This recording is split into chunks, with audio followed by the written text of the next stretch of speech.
Hello प्यारे बच्चों, कैसे हैं आप लोग। उम्मीद है आप लोग सब घर पे अच्छे से रह रहे होंगे और पढ़ाई कर रहे होंगे, क्योंकि रोज ही आप लोग के लिए कोई ना कोई कार्यक्रम आता रहता है। आज मैं फिर आप लोगों के सामने एक बार आई हूँ, एक नया प्रकरण लेकर।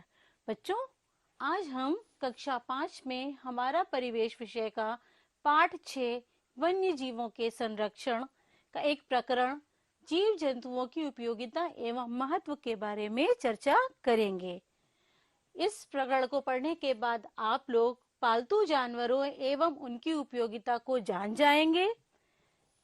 आप लोग वन्य जीवों एवं उनके महत्व को जान जाएंगे और साथ ही साथ जीवों के प्रति संवेदनशीलता का विकास होगा आपके अंदर।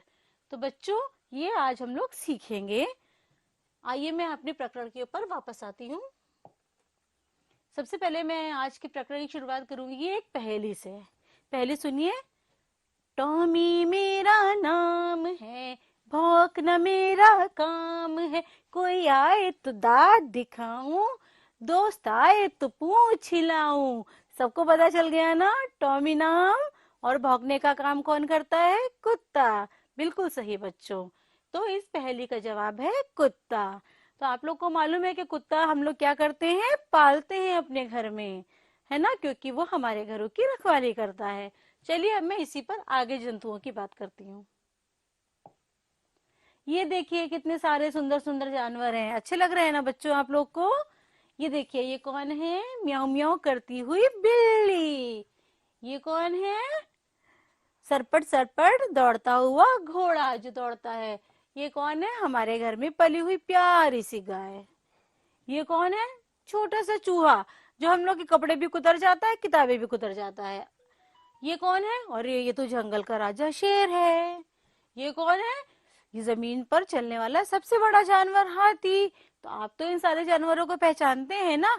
अच्छा, अब ये बताइए कि इनमें से कौन कौन से जानवर ऐसे हैं जिनको हम अपने घर में रखते हैं या घर में पाल लेते हैं, और कौन से जानवर ऐसे हैं जिनको हम अपने घर में नहीं पाल सकते हैं। सबको पता है कि बिल्ली को हम अपने घर में पालतू बनाकर रखते हैं ताकि वो चूहों को मारकर खा जाए। और कितनी प्यारी होती है ना बिल्ली कि मन करता है कि उसको गोद में लेके बैठे रहें।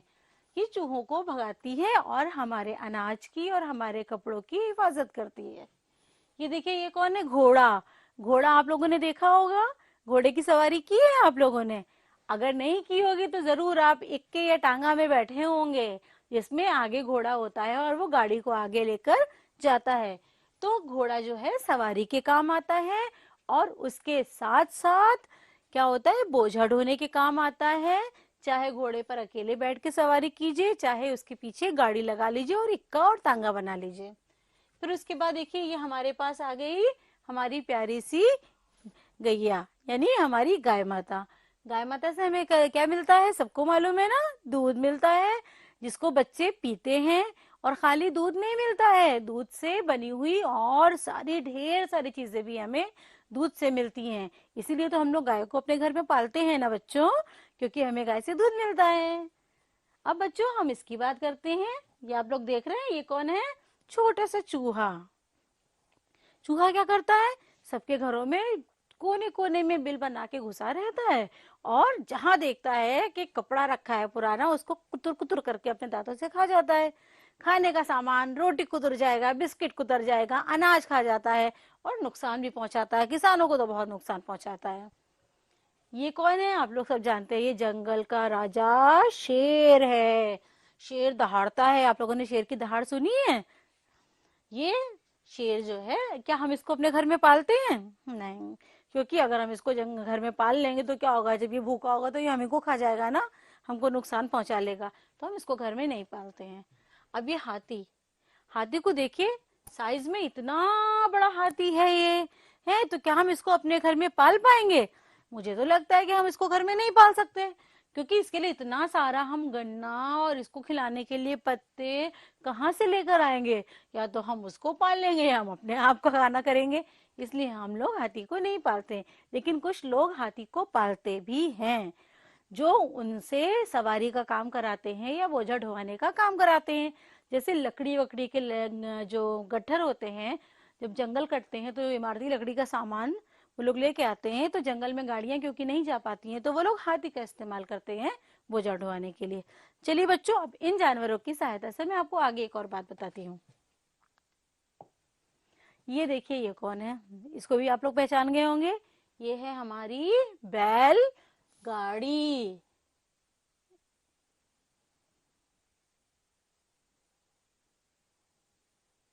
ये देखिए बैलगाड़ी, ये है हमारी बैलगाड़ी। ये देखिए बैल के पीछे क्या बंधी हुई है, गाड़ी बंधी हुई है। और बैलगाड़ी क्या करती है, पीछे लोगों को एक स्थान से दूसरे स्थान पर लेकर जाती है। और बैलों से और भी काम कराया जाता था ना, जब खेतों में कराई जाती है तो वो किससे द्वारा कराई जाती है बच्चों, बैलों के द्वारा। अब तो सब ट्रैक्टर से भी करते हैं, लेकिन पहले बैलों से ही कराई जाती थी। अब बच्चों, ये सारे जानवरों को हमने जो नाम बताया, इनके ऊपर एक कविता है, वो देखिए मैंने आप लोगों के लिए बनाई है, आप लोगों को अच्छी लगी होगी। बैठे जानवर सभी एक दिन मिलजुल कर बतियाने, बैठे जानवर सभी एक दिन मिलजुल कर बतियाने, सोच विचार करें सभी वो आखिर कहाँ वो जाएं, सोच विचार करें सभी वो आखिर कहाँ वो जाएं, गर्मी की छुट्टी भी हो गई घर बैठे घबराएं, सबने आखिर सोच लिया कि पिकनिक पर वो जाएं। शेर सबका राजा था तो कहने लगा वो सबसे, कुछ ना कुछ लेकर आएंगे सभी लोग अब घर से।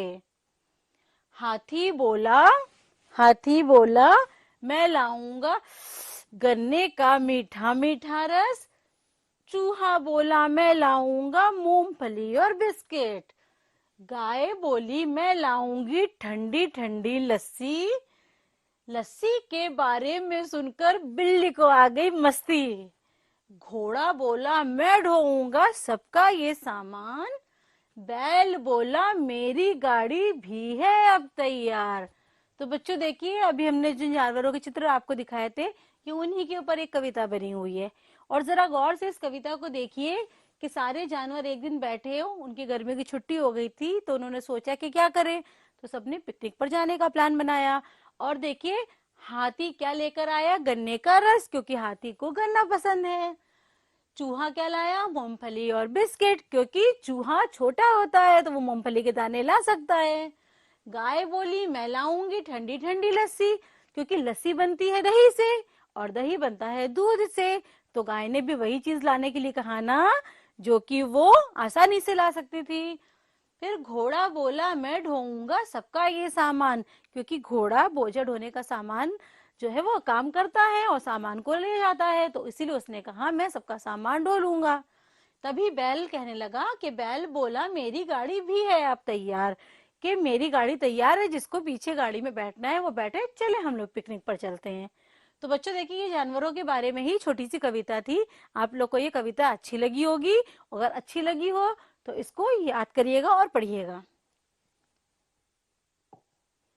अब देखिए, हमने जानवरों की जब बात की यहाँ पे, तो अब हम इनको छाटेंगे कि इस कविता में हमने कौन कौन से जानवर देखे, पालतू जिनको हम पालते हैं, चूहा, गाय, बिल्ली, घोड़ा, बैल।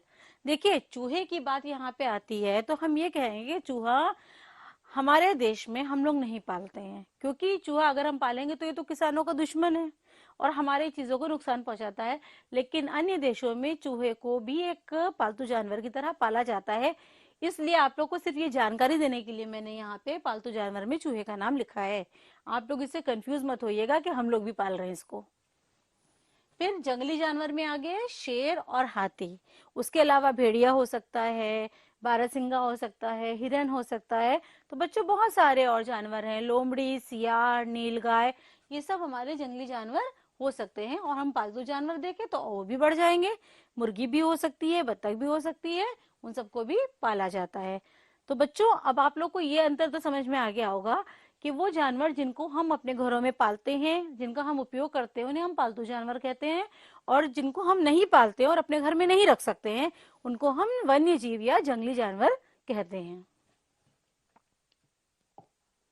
नेक्स्ट आ जाता है, देखिए बच्चों, पालतू जानवरों का उपयोग। जैसे अभी मैंने आप लोग को बताया कि गाय ने कहा था लस्सी लाने के लिए कविता में, तो लस्सी का दही बनेगा किससे, दूध से।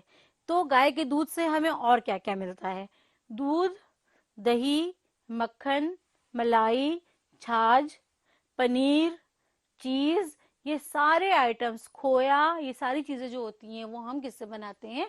दूध से। इसीलिए गाय हमारे लिए बहुत ही अधिक उपयोगी पशु है। अगले पशु की बात हम करते हैं, बैल। देखिए बैल, अभी हमने कविता में पढ़ा था कि बैलगाड़ी यानी वो यात्रियों को ले जाने का काम भी कर रही है, और यहाँ पर लिखा है जुताई। तो हम खाली एक काम बैल से नहीं कराते हैं, बैल से हम खेतों की जुताई भी कराते हैं, और साथ साथ बैलगाड़ी से लोग आने जाने का काम भी करते हैं उन स्थानों पर जहां पर अभी मोटर गाड़ी या ट्रेन या बसों की सुविधा नहीं हुई है। अभी भी हमारे देश में कई गांव ऐसे हैं जो इतने अंदर की तरफ बसे हुए हैं कि जहां के सड़क के बाहर तक तो हम बसों से जा सकते हैं, लेकिन अंदर 3-3, 5-5 किलोमीटर अंदर गांव बसे हैं, तो वहां पर इन्हीं बैलगाड़ियों का सहारा लिया जाता है। फिर बात आ जाती है घोड़ा। घोड़ा भी सवारी के काम आता है और बोझ ढोने के, जैसे मैंने आप लोग को बताया भी, इक्का और तांगा। और उसके अलावा क्योंकि घोड़े की रफ्तार बहुत तेज होती है, तो प्राचीन समय से जो राजा महाराजा हुआ करते थे वो घुड़सवारी करते थे, और जो जंग के मैदान में जाते थे तो वो घोड़े पर सवार होकर ही जाते थे। देखिए गधा सामान ढोने का काम करता है। शहरों में देखा जाता है जब लोग अपना अपना मकान बनवाते हैं और उनका मकान का सामान, ईंटें, मोरंग, सीमेंट जाने के लिए गाड़ी जाने की जगह नहीं होती है कि वहां पे ट्रैक्टर ट्रॉली जा पाए, तो वो लोग उस सामान को गलियों में जो पहुंचवाते हैं वो गधे के द्वारा या खच्चर के द्वारा पहुंचवाते हैं। उसके ऊपर लाद कर वो पतली पतली गलियों में पहुंचवा देते हैं ताकि वो उसके अंदर पहुंच जाए। अब देखिए नेक्स्ट हमारे पास आया था बकरी। बकरी से हमें मांस मिलता है। जो लोग मांसाहारी होते हैं वो बकरी का मांस जो है वो खाने में इस्तेमाल करते हैं। नेक्स्ट देखिए मुर्गी। मुर्गी से हमें अंडा मिलता है। अंडे का इस्तेमाल बहुत सारी चीजों में किया जाता है। केक बनाने में, अंडे का ऑमलेट बना के खा सकते हैं, या लोग पोल्ट्री फार्म में भी आगे बढ़ाने के लिए उसका अंडे का इस्तेमाल करते हैं। इसी तरीके से मुर्गी का मांस भी खाया जाता है। फिर आ जाता है बिल्ली। बिल्ली हमारी चूहों से रक्षा करती है, हमारे कीमती सामान को चूहों से बचाने का काम करती है।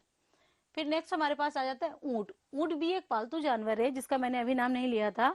और ऊंट की एक विशेषता ये होती है कि ये उन स्थानों पर चल लेता है जहाँ पे अन्य जानवर अच्छे से नहीं चल पाते हैं, क्योंकि ऊंट के जो पैर होते हैं वो गद्दीदार होते हैं।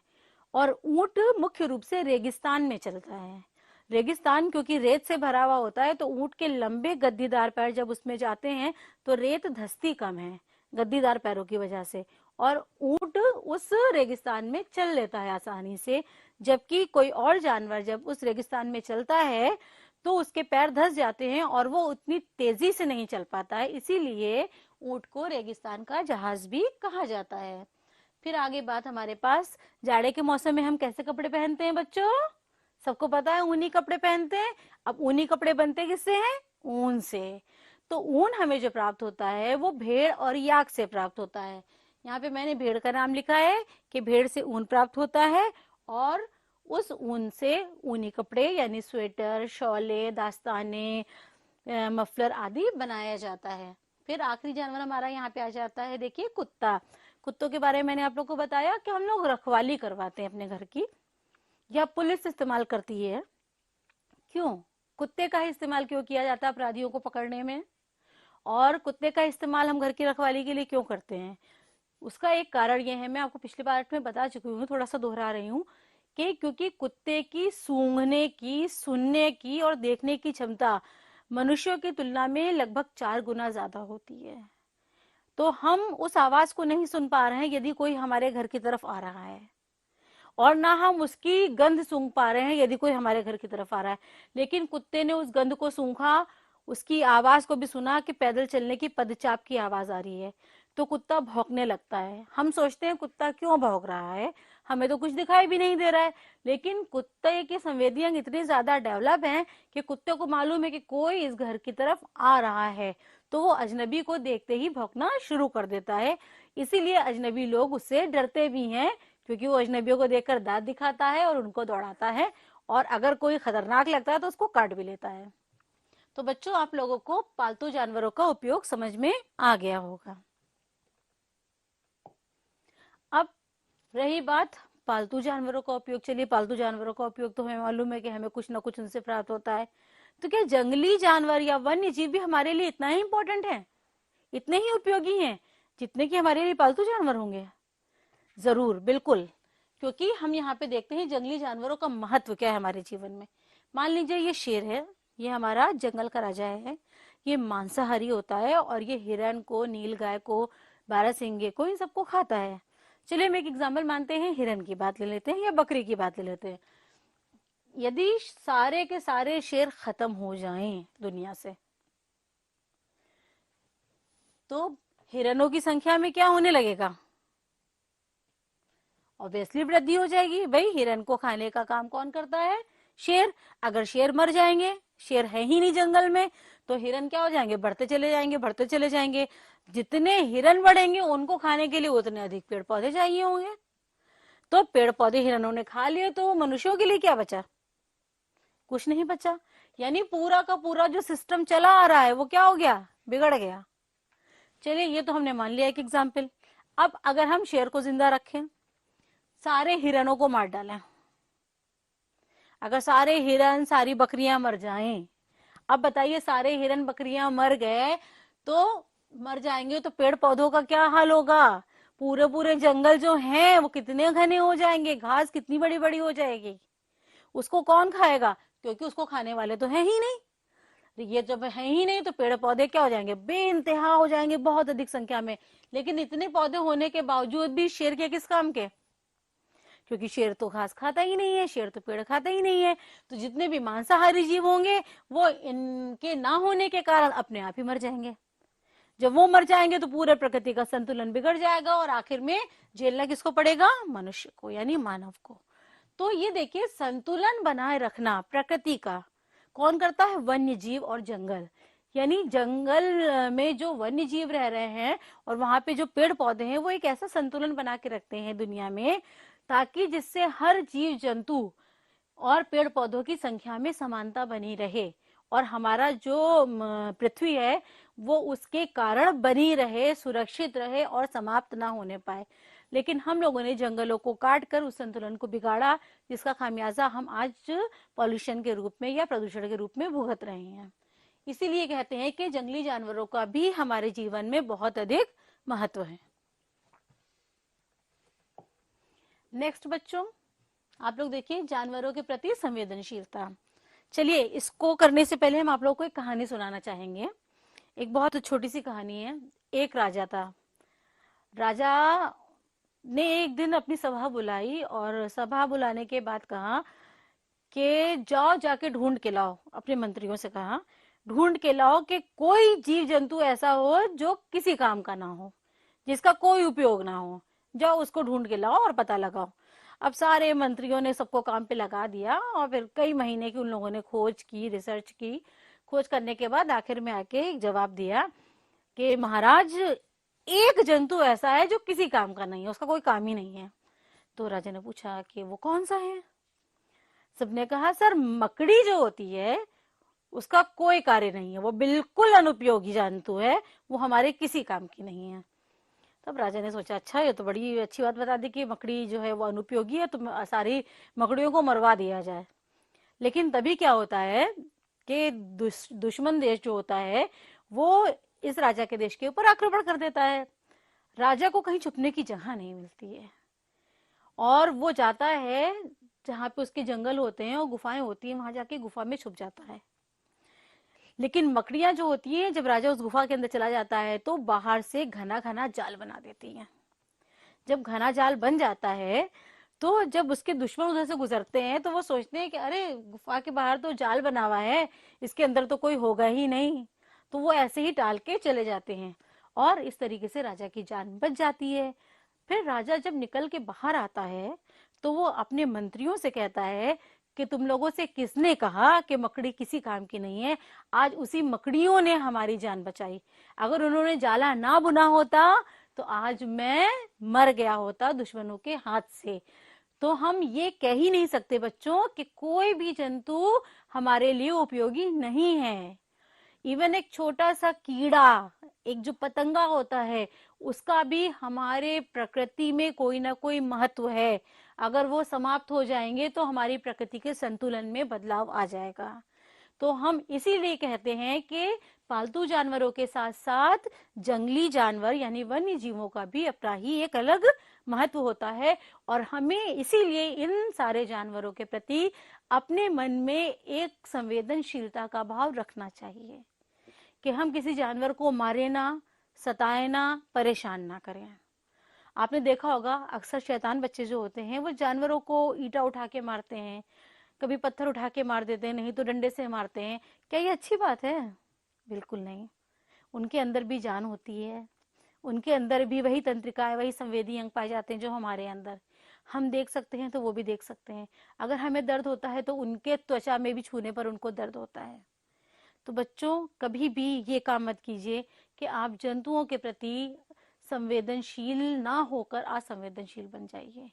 ये सोचिए जो आपके आसपास सारे जानवर पाए जा रहे हैं वो भी सजीव हैं, उनको दर्द होता है, उनको तकलीफ होती है। तो बच्चों आप लोग इन सब बातों का ध्यान रखिएगा, लेकिन मैं उसके साथ ही साथ आप लोगों को एक बात और बताना चाहती हूँ कि कुछ लोगों की आजीविका यानी अपना और अपने बच्चों का पालन पोषण ही वो जीव जंतुओं के भरोसे करते हैं। जैसे कि यहाँ पे बेटा चित्र में आप लोगों को दिख रहा होगा सपेरा, जैसे सांप के द्वारा उसका जीवन जीविका चलती है। सर्कस में भालू और शेर को नचाया जाता है, और मदारी जो है वो बंदर को नचाता है। तो यदि सपेरा सांप का नाच ना दिखाए तो वो क्या खाएगा, उसको पैसा कहाँ से मिलेगा, और अपने बच्चों को कैसे पाले पोसेगा? इसी प्रकार से सर्कस में भालू का वो दिखाया जाता है, जो डांस होता है, और शेर का भी कारनामे दिखाए जाते हैं, उसको भी पालतू बना के। ये मदारी बंदर का नाच दिखाता है। लेकिन मैं उन आजीविका चलाने वाले लोगों से भी एक गुजारिश करना चाहूंगी कि आप लोग भी अगर ऐसे लोगों को मतलब आजीविका पाल कर रहे हैं, अपनी चला रहे हैं, लेकिन उन जानवरों के प्रति अपने हृदय में एक संवेदनशीलता रखिए। आप अपनी आजीविका चलाइए, लेकिन उनका भी ख्याल रखिए जिसकी वजह से आपकी आजीविका चल रही है।